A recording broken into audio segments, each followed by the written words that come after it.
Welcome to Twin Peaks Radio, the show where we remember, in the words of Major Garland Briggs, the real mystery can't be solved, not completely. It's always just out of reach, like a light around the corner. You might catch a glimpse of what it reveals, feel its warmth, but you can't know the heart of it. Not really. That's what gives it value. It can't be cracked. It's bigger than you and me, bigger than everything we know. Or, like everyone else doing a show about Twin Peaks, let us pretend we can solve all of it if we just bang our heads against it enough. I'm Professor Robert E.G. Black. Today, I want to continue the conversation about prophets and aliens and secret societies and mountains by going backward. I mentioned Phaedrus by Plato 2 episodes ago, and I want to come back to it. I'm looking at a copy of it that I highlighted and underlined things in from my college days. Wrote a paper about this, I mentioned that, and I posted it in the Facebook group for Twin Peaks Radio. But in particular, where was the piece I was trying to quote? Let me tell you about the two horses. Of the nature of the soul, though her true form be ever a theme of large and more than mortal discourse. Let me speak briefly and in a figure, and let the figure be composite, a pair of winged horses and a charioteer. Now the winged horses and the charioteers of the gods are all of them noble and of noble descent. But those of the other races are mixed. The human charioteer drives his in a pair, and one of them is noble and of noble breed, and the other is ignoble and of ignoble breed.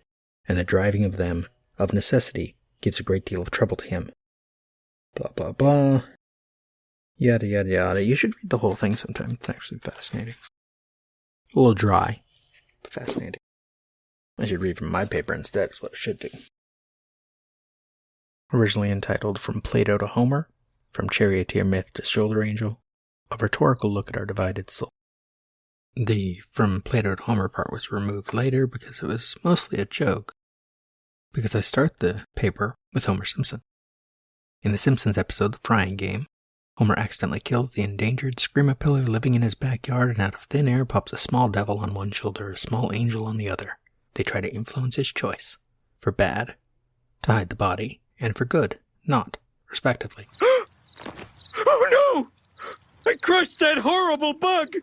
What should I do? Bury it quickly before anyone finds out. Oh, I'm gonna tell. The hell you will! Now we're in it together. There's no going back. Yeah!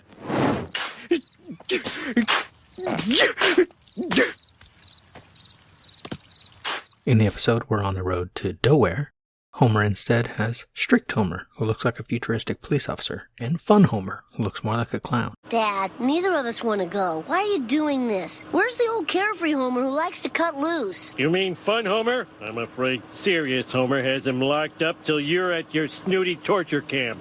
Fight back, Fun Homer. Together we can win. It's no use. Oh, come on, Serious Homer. Let me out. We'll get a monkey drunk and push him down the stairs. Go! I'll kill you the way I killed Intellectual Homer. Still, these are smaller versions of Homer, not just abstract representations of angels and devils and police officers and clowns. Each one, rather, is a miniature simulacrum of the character in question, aspects of self that serve to direct our actions within moralistic bounds. The Shoulder Angel and Shoulder Devil are not exclusive visuals to The Simpsons. And the paper continues, going through old Looney Tunes cartoons, Married with Children, expanding into Herman's Head, and then going backward to Plato. But it comes down also to a sort of consensus about religion? I mean, especially Christianity. I'm thinking about the version I grew up with. I essentially grew up in a large cult, the Worldwide Church of God, and their notion was that demons are all around us. So are angels, but angels are there to protect you when you're good, and demons are there to lure you into being bad, which is similar to a way you could think about Bob. He's a demon. He comes to Leland, in particular, and this is where it gets weird. Bob predates Leland, right? The demons exist. But then again, it's a dream.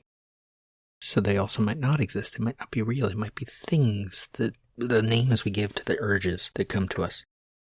The dark reality of the story is that when Leland was a kid at Pearl Lakes, he was molested by a neighbor with the name Robertson.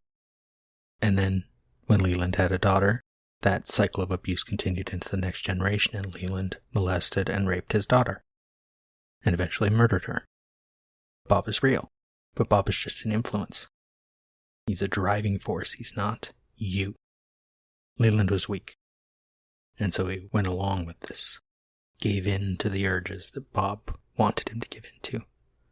Doesn't mean you blame Bob, but it also means you do blame Bob because it's a dream and it's a show and it's a thing, it's a narrative, it's a story. Which brings me back around to the secret societies and the lodges. The Freemasons and the Illuminati both want the same thing. They want to be in charge of everyone as we become better. But they still want to be in charge. I was thinking about it this way the other day. Why is the giant limited in what he can tell Dale? The giant is good, but he's manipulative. Forces you into what he wants. Maybe. He's just a push. Just like Bob. You have to be a receiver for that. You have to want it. Which then takes me backward again because I'm thinking, who is Bob? Who is Judy? Who is Mike? I asked a few episodes ago, how many people has Bob killed? Bob has been in Leland since the 50s. Has Leland been killing people for decades? And Laura was just the last? Well, not the last because he kills Jacques Renault, but when did Mike cut off his arm? When did he and Bob stop killing together? And how does this connect to Judy? I don't really need to talk about Judy. We're not going to talk about Judy. Well, we will. I don't need to, though, until we get to Fire Walk With Me. She is not a presence in the first 2 seasons unless you see her because you look for her. And that is just the logic of dreams, the logic of interpretation of fiction, is that we retcon it. We hear about Judy and we're like, where did we see Judy before? But then you get into the whole convoluted stuff of, was Judy going to be a sister of Josie Packard? Is that why Bob killed Josie? Did Bob kill Josie? We'll get to that when we get to season 2. We're going to get bogged down in these things because there aren't always clear explanations because it's a dream. It's more about how you feel. What does it make you think of? How does it go? Is Judy called Judy because of the Chinese phrase, what is it, jowday? To scream? Call out? If so, is that bad? Why does one scream? Call for help. That's fine. Maybe Judy's good. Who is the monkey? Why does he say Judy? We don't know. Who is the experiment? Is that Judy? Is Sarah Palmer Judy? Is Judy the white horse? If Judy's the white horse, is she trying to warn people? Is there any point in warning people when the lodges exist outside the regular flow of time and they know how it's going to go? When even the arm, who should be good, as far as we've seen, he's certainly helpful. And even Mike, who should be good because he cut off the arm, because he saw the face of God, still want their share of the Garmonbosia because they're still demons.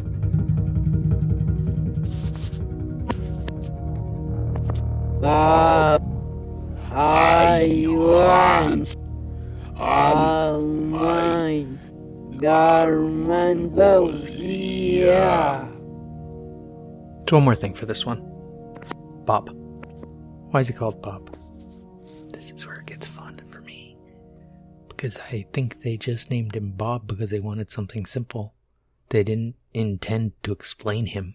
And they still have never fully explained him. Where does he come from? We don't know.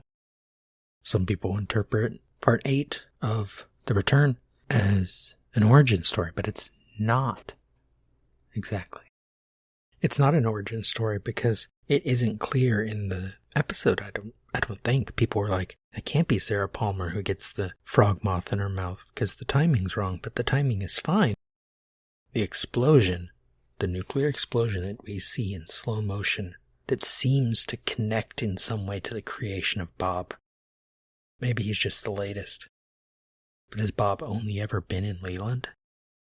The timing is strange, but it's a dream. It doesn't have, Bob has always been there, but also Bob was created then. Both can be true. It's the Alice in Wonderland thing, holding two contradictory thoughts in your head at the same time. The scene at the radio station, the scene with the woodsman, the scene with the frog moth. That's not at the same time as the explosion. It's in 1956. The final dossier specifically talks about it. Some people who've read the final dossier, I think, forget details of it. Some people who've read they're like, isn't the story contradictory about Norma and her mother? And I think it's in The Secret History. Talking about when her mother died. When we see her mother, except the final dossier covers for that. And maybe it was a retcon by Mark Frost because he realized he'd messed up, but either way it works because they cover it. She just didn't want to explain to people that it's not her real mother. It's her stepmother. You gotta put all these things together. I like putting all the things together. I like connecting the Frost books, the Secret Diary, the Secret History, the Final Dossier, the Dale Cooper tapes, the Access Guide, and all of this other stuff. Moonchild, the Devil's Guard, Theosophists, Rosicrucians, Templars, the Bavarian Illuminati, the Freemasons, Lewis and Clark, Project Blue Book, aliens, demons, prophets, mountains. It all goes together. But I wanted to end with Bob. This is from internationalstandardbible.com, talking about Beelzebub. They suggest Beelzebub is an error after the Vulgate for Beelzebul. In the time of Christ, this was a current name for the chief or prince of demons and was identified with Satan and the devil. There could be little doubt this is the same name as Beelzebub. It is a well-known phenomenon in the history of religions that the gods of one nation become the devils of its neighbors and enemies. When the Aryans divided into Indians and Iranians, the Devas remained gods for the Indians but became devils, Devas, for the Iranians, while the Ahuras remained gods for the Iranians and became devils, Asuras, for the Indians. Why Beelzebub became Beelzebul, while the B changed into an L, is a matter of conjecture. It may have been an accident of popular pronunciation or a conscious perversion. Beelzebul, in Syriac, is Lord of Dung. But generally, I'm not reading now, you could take Baal as Lord, Zebul as Dung, or possibly a bastardization of Zebhub, or Zebul, which means house. So Beelzebul may mean Lord of the House rather than the Beelzebub, which is generally translated as Lord of the Flies. Now, switching sources, we come to the Satanic Wiki, where Beelzebub is variously understood to mean Lord of Flies or Lord of the Heavenly Dwelling. Originally the name of a Philistine god, Beelzebub is also identified in the New Testament as Satan, the prince of the demons. Blah, blah, blah. I like to think that Bob is just a shortened bastardization of Zebub. Flies. Sebastian Michaelis associated Beelzebub with the deadly sin of pride. According to Peter Binsfield, Beelzebub was the demon of gluttony, whereas Francis Barrett asserted that Beelzebub was the prince of false gods. But none of that matters because it's a dream. We live inside a dream. Or we live inside a TV show. Remember, in the words of Major Garland Briggs, mystery is the most essential ingredient of life. Mystery creates wonder, which leads to curiosity, which in turn provides the ground for our desire to understand who and what we truly are. This has been a production of Lemming Drops Studio. You can find links to more at lemmingdrops.com.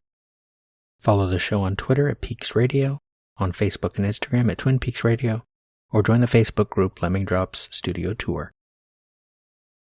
Additionally, the owls may not be what they seem, but they still serve an imperative function. They remind us to look into the darkness